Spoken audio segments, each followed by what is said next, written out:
You see, we were looking to ahead. We were talking about the Oklahoma City Thunder, the Lakers' chances of playing them in the semifinals of the NBA Cup tournament, the gap, how far off are the Lakers from the Oklahoma City Thunder. And guess what? Forgot about the San Antonio Spurs, who are playing great basketball without Victor Wembenyama. Deondre Hawkins here with another edition of Lakers Talk Daily presented by Pechanga Resort Casino. You can play a perfect combination at Pechanga Resort Casino, the official Native American resort and casino of the Los Angeles Lakers. Skip the traffic. Head on over to Pechanga Resort Casino just off the I-15 in Temecula. Visit Pechanga.com or call 888-PECHANGA for reservations and for more information. Wow. You want to talk about all the things that were said leading up to the San Antonio Spurs team is that the Lakers don't have enough right now to compete for a Western Conference title, let alone even make it to the NBA Finals. The Lakers' defense isn't that good. They can't always rely on outscoring opponents. They got to at some point play defense. This is what I have been trying to tell host DeMarco Farr on the DeMarco and Travis afternoon show, that it all looks good when Luka Doncic is scoring 35, 40. It's good, don't get me wrong, because it's very, very helpful in the Lakers on the offensive standpoint. But you got to be able to defend the basketball. You have to be able to defend the basketball. And guess what? They ran into a young, hungry San Antonio Spurs team once again without their star player. However, we forgot the last time the Lakers played the Spurs, Wemby was playing, but De'Aaron Fox wasn't there. So then you have a whole different mix with this group coming in last night. De'Aaron Fox is there, Wemby is out. However, the Spurs, they game plan. They're ready to go. Remember, the Lakers got through a needle with the Spurs in the first meeting. Very good win. Lakers closed it out.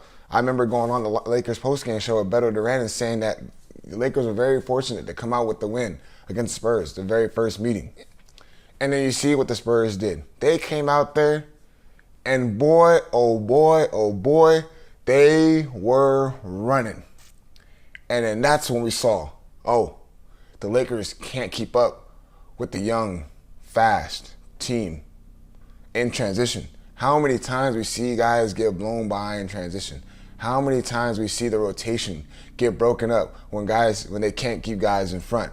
De'Aaron Fox was having his way. Stephon Castle was having his way. I mean, again, the list goes on. Dylan Harper having his way. Devin Vassell having his way. Veteran Harrison Barnes having his way. Like, the Spurs are a good team, and that's our fault for looking ahead and trying to and discrediting what the Spurs have done this season. It's true. It's true. And the Spurs are a great team. And this is what really stuck out to me. I listened to a little bit of the postgame on Spectrum, and hearing J.J. Redick say they consistently get exposed on the same things. He said their losses have said more about the team than wins. That is an issue, and that is a problem. And this is what I come into my mind is J.J. Redick understands how soft the Lakers schedule has been.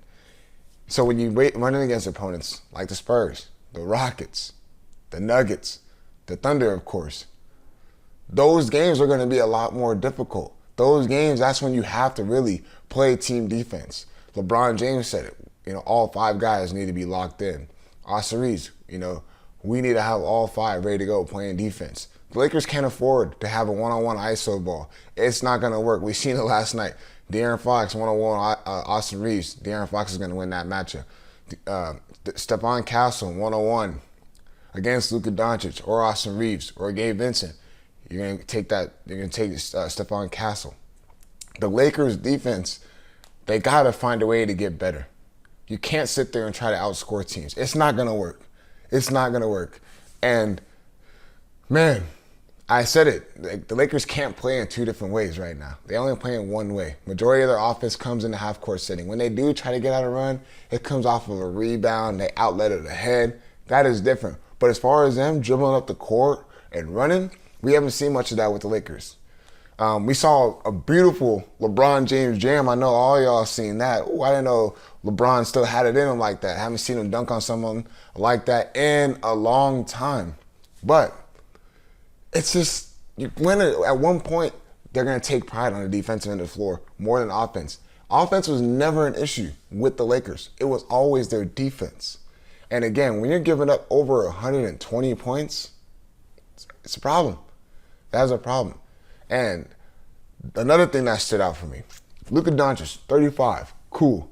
James Worthy said, it's crazy that he can have a stat like that, 35 points, and it does not seem that impactful. So what he's trying to say is, and this is just me dissecting this, is that Luka Doncic can score 35, 40, but how impactful is that into winning basketball games? So Luka Doncic, who I feel like has trended towards the right step of being a better defender. I'm not saying he's a great defender, a better defender. But it's still, they get out there, they get exposed. JJ Redick, see it, they get exposed to the same things. Guys be able to go downhill, a straight line to the basket. And everyone was talking about it. They were complaining. I seen all the Twitter. Spurs shot way too many free throws than the Lakers. They deserved those free throws. They were putting their head down, going right by every single on-ball defender, getting to the free throw line. They were driving straight to the basket with their head down. Of course they're going to draw a foul when you have a clear path to the lane. Again, the Lakers don't have any hope this season if they do not improve defensively.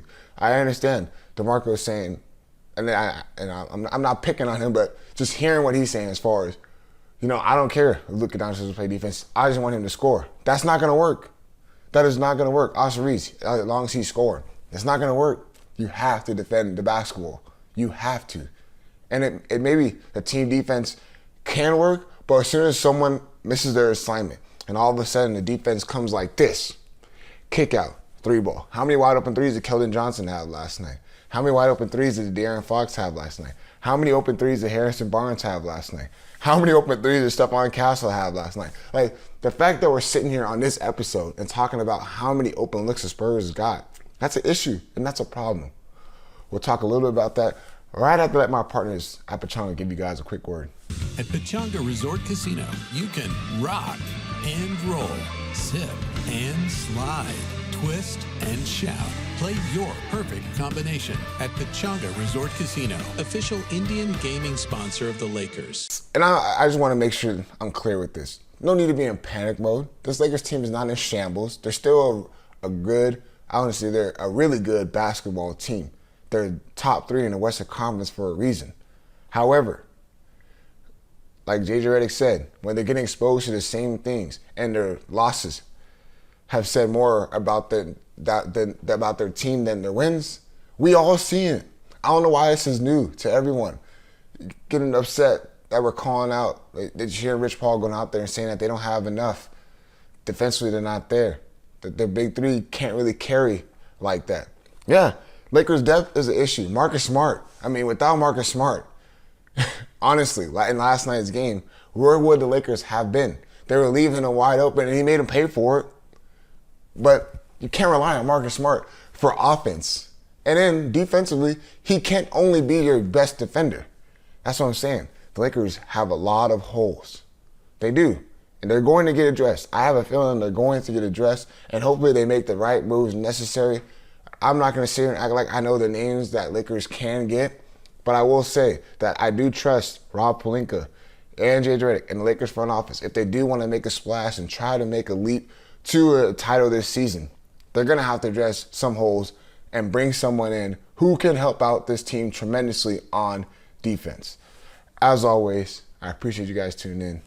We out.